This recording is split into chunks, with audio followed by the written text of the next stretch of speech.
तो कंटिन्यू करते हैं एडमिनिस्ट्रेशन से। Centralise control was not fully realised under the Guptas at it had been, जैसा मौर्य में था वैसा यहाँ नहीं था। गुप्ता का जो एडमिनिस्ट्रेशन था वाज दस हाईली डिसेंट्रलाइज्ड, और मौर्य का था centralised, and that was the reason Mauryan and Mauryan dynasty disintegrated after a strong ruler of like Ashoka and Dasharath, क्योंकि वहां पे लार्ज एरिया था और सेंट्रलाइज एडमिनिस्ट्रेशन था। तो ये काम गुप्ता में नहीं था। गुप्ता भी धीरे धीरे धीरे धीरे करके बिखरता है। As a patrimonial bureaucracy reached its logical conclusion in hereditary grants, it's reflected the quasi feudal character of the economy. तो ये कीवर्ड हम लोग यूज कर सकते हैं when writing answer for Gupta administration. It comprised a network of self-governing tribes and tributary kingdoms, and their chiefs often served as representative of imperial power. जो Gupta king है, exalted titles like the महाराजा धीराज, जैसा हम लोग देखा, सम्राट, एक धीराज, चक्रवर्ती, befitting their large empire and imperial status. The practice of appointing the crown prince Kumara came in wake. The Gupta king were assisted by Council of Ministers, Mantri Parishad and Mantri Mandalam. The existence of such a council is implied in the Prayag Allahabad pillar inscription, which speak of the delight of Sabhya's member of the selection of Samudragupta for the throne. Now, among the high officers, we may take special notice of Kumaratyas and Sandhi Vigrahaka, who are not known to inscription of earlier period. The Kumaratyas formed the chief cadre for recruiting high officials under Gupta. It was for them the Mantri Senapati Mahananda Nayaka, Minister of Justice, and Sandhi Vigrahika, Minister of Peace and War. तो संधि कराने आते थे after war were generally chosen. The office of Sandhi Vigrahika first appears under the Samudragupta. तो सबसे पहले जो appear होता है ये the Minister of Peace and War, ये समुद्रगुप्त के पीरियड में आता है, जिनका अमात्य था Harisena held this title. Another important official जो है वो है Mahapratihari, the chief usher of royal palace, Dandapashika, chief officer of police department, danda police, Vinaya स्पक, chief officer religious affair, Vinayasthitisthapaka, इसलिए याद नहीं होता ये सब नाम, Mahapilupati, chief of elephant corps, Mahapilupati, and Mahasabhapati, chief of cavalry, etcetera. ये अभी भी ऐसे मैंने किसी एग्जाम में अपियर होते नहीं देखा है, तो मुझे नहीं लगता आएगा एग्जाम में। तो इंपॉर्टेंट भुक्तिस मतलब प्रोविंस होता है गुप्ता पीरियड पर Magadh, Varthaman, Pundra, Vardhamana, Tirabhukti, northern Bihar, eastern Malwa, western Malwa and Saurashtra. अब यहाँ देखते हैं किसका एडमिनिस्ट्रेटिव यूनिट क्या होता है। तो भुक्ति भोग किसे बोलते हैं, प्रोविंस। ये क्वेश्चन बन सकता है, यहाँ से क्वेश्चन बनता है। विषया मतलब डिस्ट्रिक्ट, और इसका है विषयापति, और उपारिका इसका है, और नगर का सिटी का होता है विथिका नगरपति, एंड ग्राम विलेज मतलब ग्रामिका। तो इसे 2-3 बार देख लेना है, 2 टाइम्स, तो ये याद रहेगा, bhukti bhoga province. Now the administration of city was in the hand of council paura, ठीक है, which consist of president of the city corporation, the chief representative of guild of merchant representative artist and chief accountant. Whereas under Maurya, the city committee was appointed by Maurya government. Under the Guptas, it was comprised of the local representative. It was during the Gupta rule that the village headmen became more important than before. The Gupta military organization was feudal by character. ठीक है, यहाँ तक हम लोग देख रहे हैं, was feudal by character. So the emperor had a large standing army. In the Gupta period, for the first time, civil and criminal laws were clearly defined and demarcated. यहाँ से पीटी क्वेश्चन बनेगा। In Gupta period, the first time the civil and law were clearly defined and demarcated. तो सो किसके period में दिखा, Gupta period में। Gupta king depended primarily on land revenue, varying from 1/4 to 1/6 of the produce. In Gupta period, the army was to be fed by the people whenever it passed through the countryside. This tax was called सेना भक्ता, मतलब सेना जा रहे हैं तो खिलाइए। The villagers were also subjected to forced labor called vishti. ये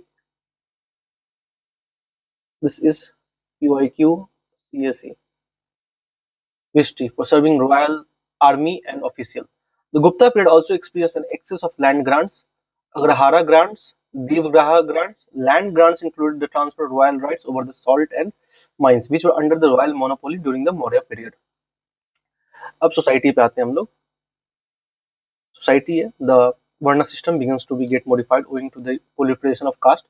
So this was chiefly due to the three factors. A large number of foreigners had been assimilated into Indian society, primarily were known as Kshatriyas. There were large absorption of tribal people into Brahmanical society through land grants.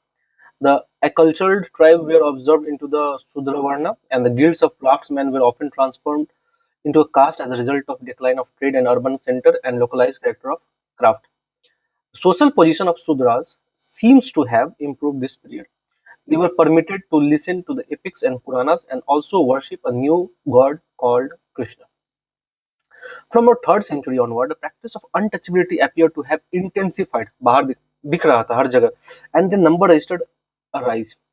Katyayana, a Smriti writer, the Gupta period was the first to use the expression अस्पृश्य, मतलब कि अस्पृश्य मतलब छुआ नहीं जा सकता है, to denote untouchables. The position of women deteriorated further. Polygamy was common, bahusadi, and early marriages were advocated, and often pre-puberty marriage took place. The first example of sati appears in Gupta time in 510 AD in Iran, Madhya Pradesh. Bhanugupta, ये है भानुगुप्त का Iran inscription 510 AD. तो ये तो PT highlight. Women were denied any right to property except for stridhan in the form of jewelry and garments. Under the patronage of Gupta period, Vaishnavism became very popular. तो Vaishnavism को ये लोग ने बढ़ावा दिया. The gods were activated by their unions with the respective consort. Thus, Lakshmi got her association with Vishnu and Parvati got her association with Shiva.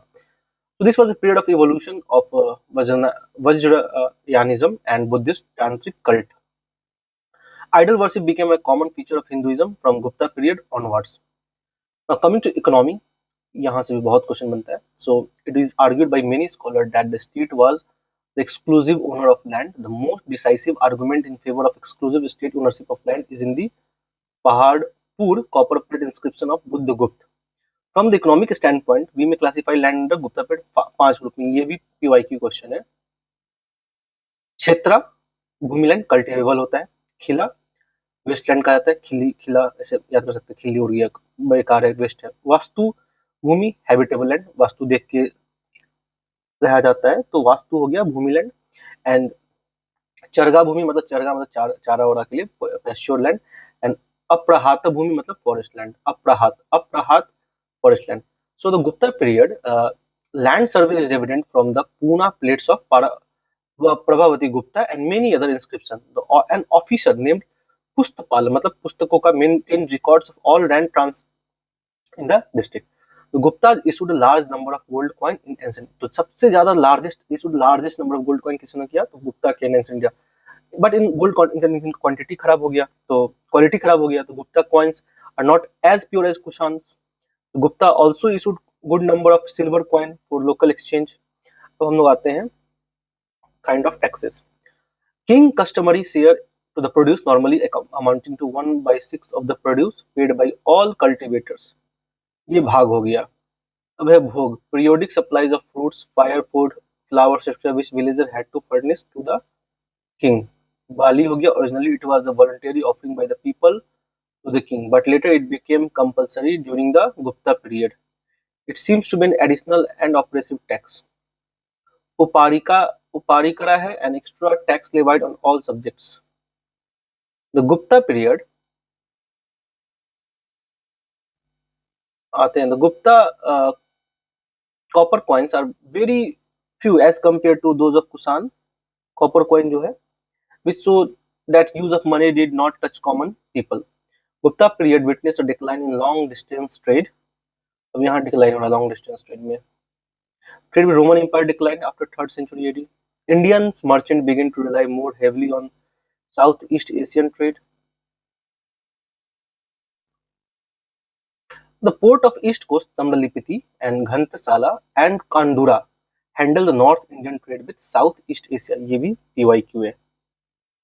Port during Gupta period. And those with West Coast, Bharuch, Chahol, Kalyan and Cambay traded with the Mediterranean and West Asia. Culture. The architecture of Gupta period may be divided into three categories: rock cut caves, Ajanta and Ellora; structural temple, Dasavatar temple of Devghar, the oldest base Shiva temple, Vishnu Kan Kali temple, Parvati temple, Shiva temple, Krishna Brick temple, Lakshman temple, Varaha temple, Iran of MP. ये PYQ है. अब आते हैं स्तूप में. मीरपुर खास, Sindh, Dhamek, Ratnagiri, Orissa. The art and architecture attained the great heights by the evolving Nagar, क्या है नागर style, Shikhar style. The Gupta art ushers in a rich history of Indian architecture. Shikhar Shrine, Vaishnav symbol, one of the most characteristic features of temple architecture, found its full development during this period. A temple architecture with Garbhagriha, shrine room, in which the image of God was began with the Gupta. The fragmentary remains of Dasa Avatar temple of Devghar, PYQ, is the example of the most ornate and beautifully composed Gupta temple building. तो ये शायद 68 BPSC का PYQ है. The centers of Gandhar sculptures declined and their places taken by Banaras, Patliputra and Mathura. For the first time we get images of Vishnu, Shiva and other gods. Among the best specimen of the image of Buddha is the seated Buddha image of Sarnath, which depicts the Buddha preaching at Dhamma. Of the Brahminical image, perhaps the most impressive was the great boar Varaha carved in relief at the entrance of cave at Udaygiri. The painting of this period are found in Bagh, Dhar district of MP. And Ajanta, Aurangabad district of Maharashtra. The frescoes of the Ajanta caves are the masterpiece of painting of the image. अब आते हैं religious literature, Hindu text. Some of the old religious book, Vayu Puran, Vishnu Puran, Matsya Puran, Ramayan, Mahabharat, Mayur Smriti were rewritten. Narad Smriti, Prashara Samiti, Vrishpat Samiti, Katyan Samriti were written in this period. Buddhist texts Adhidharma Kosha and Jain texts Navya सिद्धसेना. ठीक है. Secular पे आते हैं तो secular literature यहाँ पर Ritusamhara first poetry, Meghadutam, Kumarasambhavam, Raghuvamsham, Malavika Agnimitra first. Malavika Agnimitra was the first drama.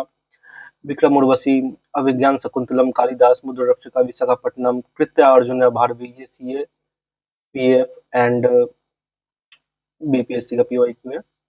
काव्य दर्शन, दशा कुमार चरिता, डांडी, मिर्च कटिका सुदरक है. पंचतंत्र लिखा है Vishnu Sharma and Kamasutra Vatsyayan. Now coming to the last section, हम लोग बात करते हैं साइंटिफिक लिटरेचर जो गुप्त पीरियड में दिखता है.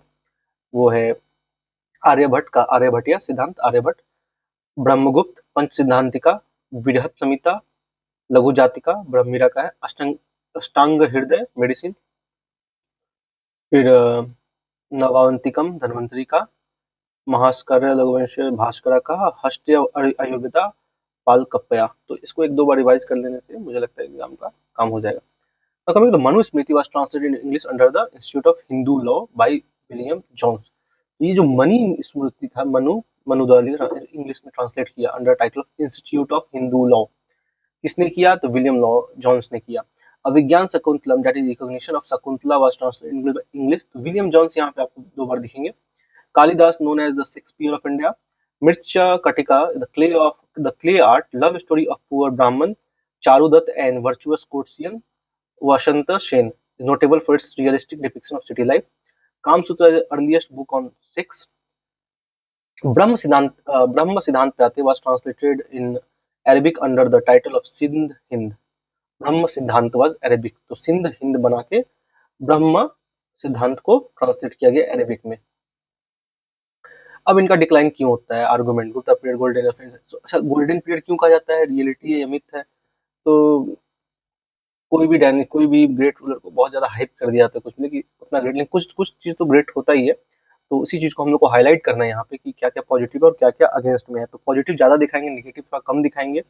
ऐसा नहीं कि सिर्फ पॉजिटिव दिखाएँगे, नेगेटिव भी थोड़ा दिखाएँगे कि वहाँ क्या-क्या था। जैसे नेगेटिव बात करते हैं तो existence of too many territories था, absence of large central army था एंड ब्यूरोक्रेसी था, development of feudal elements increase हो चुका था, decline of trade and guilds, decline of urban center, status of declining status in women, सती दिखता है Iran inscription में, increasing वर्ण डिस्टिंक्शन, सोशल डिसऑर्डर। तो ये सब निगेटिव पॉइंट जो गुप्ता पीरियड में भी विजिबल है। लेकिन यहाँ पॉजिटिव बहुत सारा पॉजिटिव है कि देयर वर पॉलिटिकल यूनिट्स थे, foreign rule was completely removed and peace and prosperity prevailed, enlightenment character of government, taxes were light, punishment was mild, and revival of Hinduism. But there was a tolerance on of all other religion. Use of Sanskrit, development, art and literature flourished during this period.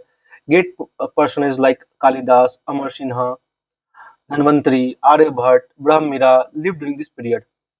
तो scientific जो development है that overshadow the evil, social evil, इसको ज्यादा दर्जा दिखाई दिया गया। तो ये चीज भी हम लोग लास्ट में कंपेयर कर सकते हैं कि इस बेसिस पे ये डेवलपमेंट की वजह से हम लोग इसको इग्नोर कर दे रहे हैं। ये हार्ड रियलिटी है सोसाइटी का। आप बहुत अच्छा काम कर रहे हैं, आप कुछ गलत कर रहे हैं, तो इस एस्पेक्ट को लोग ज़्यादा फोकस करते हैं, इस पे नहीं, पता नहीं क्यों। तो ये एक अच्छा एनालिसिस हो सकता है। सो आगे हम कंटिन्यू करते हैं पोस्ट गुप्ता पीरियड के साथ। Thank you.